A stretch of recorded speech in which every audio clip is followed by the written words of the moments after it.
All right, we are back again. We are live with Michael Schloh. You just recently gave your presentation on the hardware wallet, which everybody has been anticipating for quite some time. So to kind of cut to the chase, where are we currently at with the Monero hardware wallet?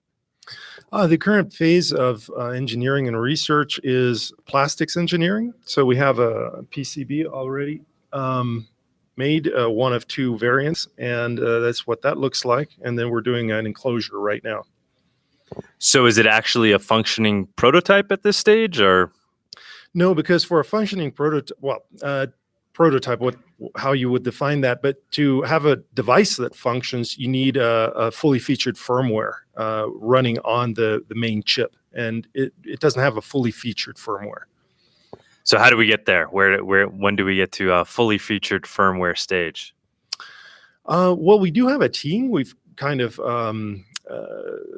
shared responsibilities, and firmware engineers are working on the firmware. Obviously, we have mechanical engineers that do the enclosure design. The hardware engineers are working on the PCB. There will always be rounds of improvement. And that's how we get to a fully working device, is to bring together all of these different work groups and their results. And once each one is finished, the device exists. Approximately how many people would you say are working on the project, on the hardware wallet? It's a bit difficult to calculate because it is an open project, so I'm never aware if people are taking part of this, forking the design or just the enclosure or something like that, or taking the idea and producing it on their own. And it's the unified team, at least what we call the Monero hardware team, is made up of 44 individuals. Most of them are passive, or they're doing things like providing feedback and testing devices. So we don't have a very active group. I think I'm the only one spending almost full time on this. And that's kind of answers the question of who is working on the project. And is the community funding it at all? Are you being funded for your efforts? No, there's no funding. I'm sorry, for the enclosure, there is funding for the plastics engineering. So we have money to pay for the injection molding tool, which is made of a hard steel or maybe a soft steel. We're still deciding that. And we have enough money for the plastic itself, which will be either ABS-PC or a hybrid ABS-PC. At some point, will these things kind of be like kickstarted, sold, like where you kind of, buy them before they're fully functional as a way to finance the production of them?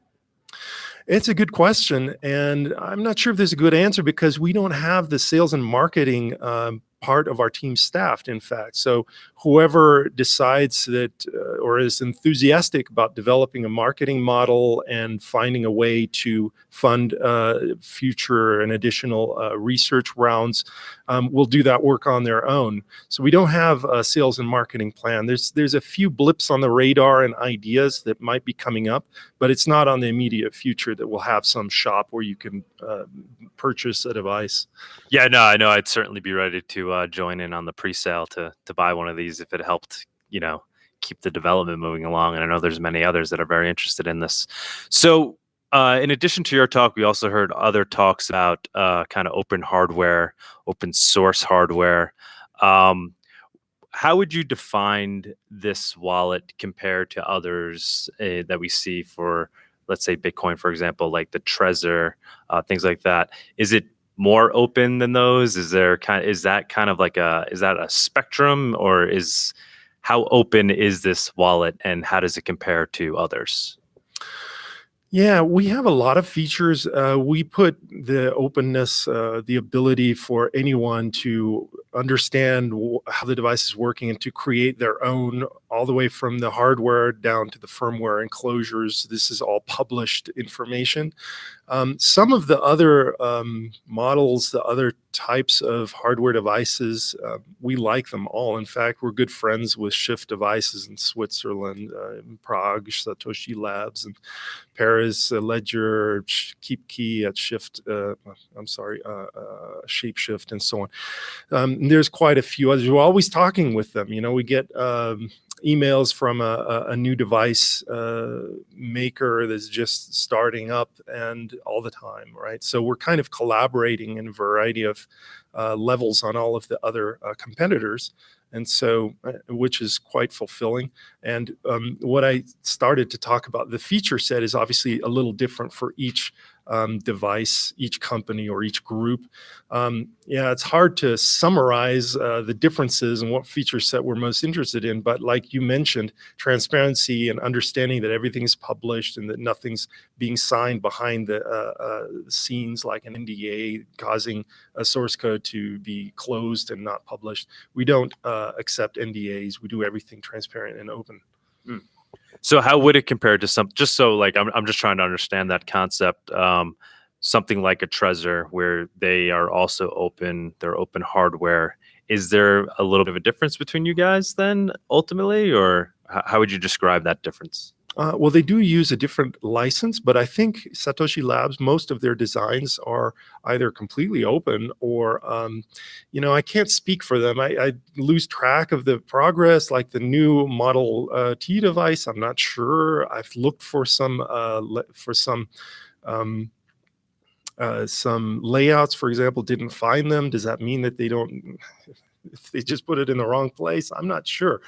Maybe it is open, but I can't really speak for them. I think Satoshi Labs does a great job with publishing their information and maintaining an open landscape of hardware engineering. Others don't, and I don't know if you want to judge them for that or not. But it makes it a bit more difficult. We sometimes have an asymmetrical relationship with some groups which do not publish their new designs, and they're asking us questions. So it's all just really mixed up. And there's even designs from groups like Purism, for example, that groups, or Multipass, Matthew Stefan, who I just mentioned on stage, who is making excellent hardware. And they aren't making hardware wallets, but we're collaborating them on the same level that we do with, say, Shift Devices in Switzerland, just because their designs are excellent and they have open sourced them. And it's relevant to our needs and features as well. Very exciting. Well, I think we should maybe we could show this as close as you possibly can. Yeah, I don't know where the camera is. Oh, it's over there? Oh, no, right here, right here. Oh, okay. So, right. This is the key to this device. As soon as I turn the power off, the key disappears. It's nothing valuable. But if I push the button, I think it's that one there, then you get a QR code. It's very difficult to see it, in fact. But other buttons which aren't in this firmware are, in fact, I can't go backwards, but it shows the mnemonic words to the key as well. That's kind of how it works. And this is the enclosure that we're producing at the time. The bottom has a hole for the USB-C connector. I can't wait to get one of these. So what do you think? Maybe 3 months from now, we might see something in terms of, like we're saying, like a working prototype that could be tested? Yeah, I'm not sure. I mean, everything's always dynamic, and there will always be a different level of what people consider to be ready to use or not. So everybody has their own opinion about that. Mine is it's a difficult question to answer. Always is. Yes.